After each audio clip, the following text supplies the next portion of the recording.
not be reduced to Filipinas should not be reduced to the mythologies of Ikapati and Hukluban, which is the Diwata and the Bruja.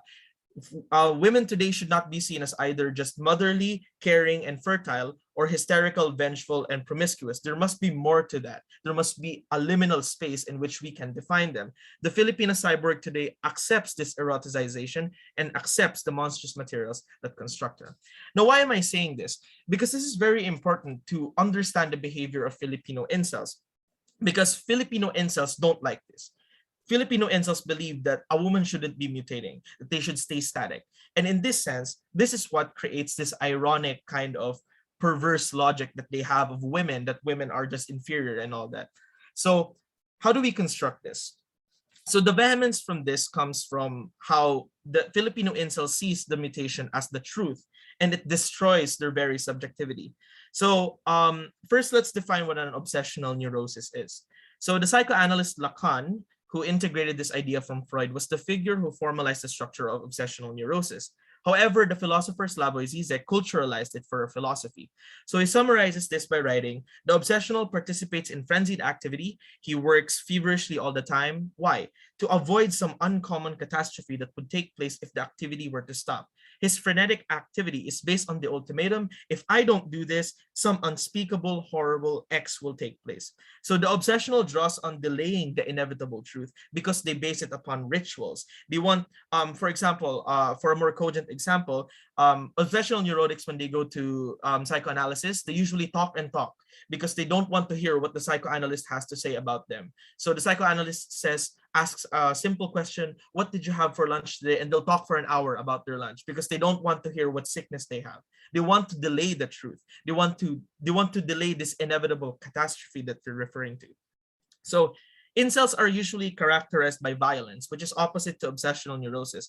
But Filipino incels they actually fit the standard, because if we have a Western incel, they will say, why does this woman, how dare this woman not spend her life with me?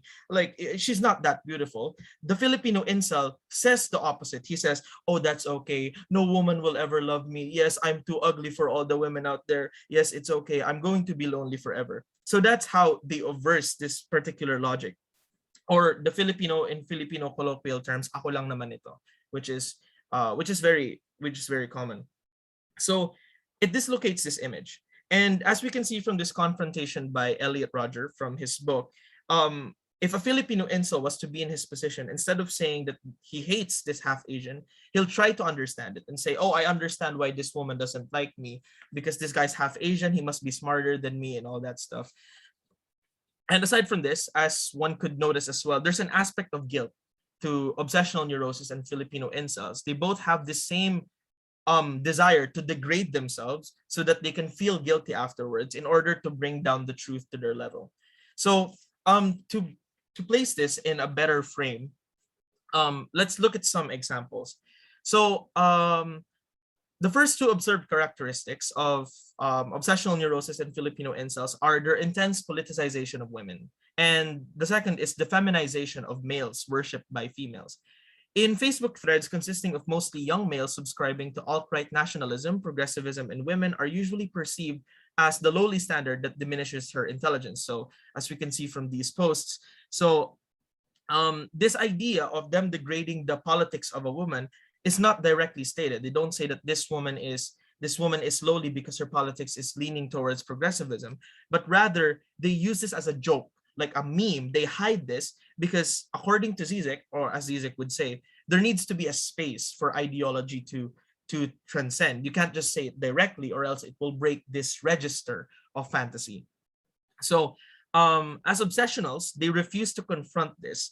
And this is this very idea that the outside identities of women today are not in their strongman identities anymore, like guys who like these conservatives who want just housewives, premature mothers, conservative wives, and so on. So in placing this distance, they nature. So this is also observed in another thread called BTS Bayad, which was mentioned a while ago. This is a page dedicated to triggering young female fans of this band called BTS. And for this one, this another example of an encounter between the real and the other, which means that Filipino incels calling physically attractive males like members of BTS degrading terms is not them coping, but rather it's them seeing the prohibition of their own real. They see these instead of seeing them as superior, they want to divide them and then degrade them once they're not in the same category. Because if you put the incels and the BTS members in the same category, they would lose, and they knew that, and they know that. So they have to separate it first, degrade them so that the woman can compare them to them, and so on. So these are just some posts I exemplified. Moving on to the third and fourth characteristics, we have the ideal guilt in Filipino and the questioning. This is what I call the sana all insignia, which is actually the center of the paper that I started with. So first, Filipino incel pride themselves in the obscene guilt and the obscene surplus of guilt. This is the enjoyment that one gets not from the activity directly, but from the little bits and pieces that come after the activity happens. So in these threads, you can see that a lot of these are Filipino incels questioning the agenda of today's Filipino cyborgs, always stating this common rhetoric of why just us? Why do women always blame us Filipino men? They can also be bad too. It's not just us Filipino men. So these incels question the hypocrisy. But there is a hidden question there if we're going by Zizek standards. They're asking why us, but the real question is actually, why are you allowed to be mutative, and why can't I mutate like you? Why can't I mutate like Filipino women's today? And why do I remain unloved and ugly, and so on? So this is also complemented by the sana all insignia that I call, and this is very hard. This is also the hardest characteristic to distinguish. So this conduction of the sana all is actually distinguished by Zizek from ideology and everyday reality. So seeing these examples, we have the rhetoric here of the I was not good enough rhetoric. This idea of, oh, she left me because of this and whatever reason it is. But the difference between this being in a joking manner and ideological is that they place heavy associations. If you ask these men, why did you post this? They'd say, oh, nakikihugot lang ako, may natatamaan ako ngayong araw, or something like that. But at the same time, this is excretion. You can notice that these men derived some kind of surplus excitement from this because the irony is that most of these men don't even have a woman saying that to them. They're already rejecting themselves in advance, even though they don't even know if the woman will say that already. So this heavy association of the future woman already rejecting them is something that they apply as a protection for their own subjectivity. So they're able to justify this, questioning this, and they mold their images for the other so that the woman cannot see that they're just pathetic men and that they're hating women for this reason and all that. That's why they ask. That's why they say that they're not good enough. But in reality, they think that they're good enough, and the women are the ones that are not good enough, but they call it in advance. So this excretion, this little excretion that they have, is what they derive enjoyment from. So seeing these, I would just like to put some notes on these kind of abstract theories. So there are 3 notes I wanted to specify a bit, just that I wasn't able to expound on. There were 3 factors that I wanted to do a bit more. First is fantasy, second is guilt, and then third is the feminine masquerade, or the mask of the feminine. It's interesting because Filipino inceldom actually is very philosophically invigorating in terms of psychoanalysis, but I wasn't able to put this because there was not enough content to go on with it.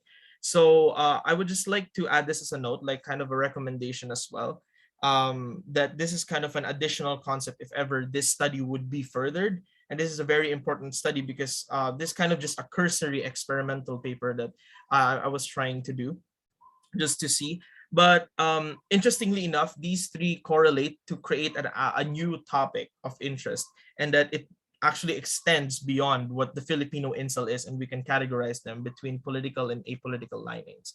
So these are just some notes, and I think I can conclude now. I'm going to be concluding now.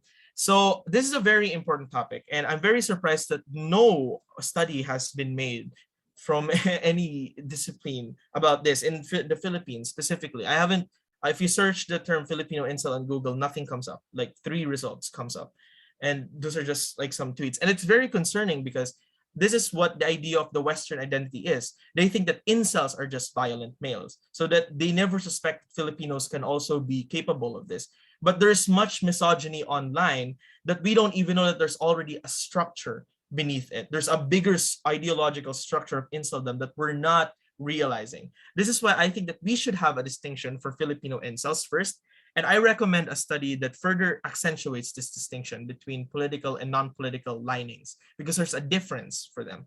And lastly, of course, the behavior. Incels should not be generalized that all men who are acting like this are already incels. I'm talking about this as a structure of culture. This is becoming kind of a norm for us that when you're single, you already say, sana all, lagi na lang ganyan. I hate guys who have girlfriends or whatever. It's becoming a culture for us and we're not realizing it, but there's already a structure. So it's kind of concerning. And I think that we should be focusing on this. So I think that's all I have to say. This is just a very, it's a precursor study. So I hope that, you know, we have more studies about this in the future. Thank you. My references.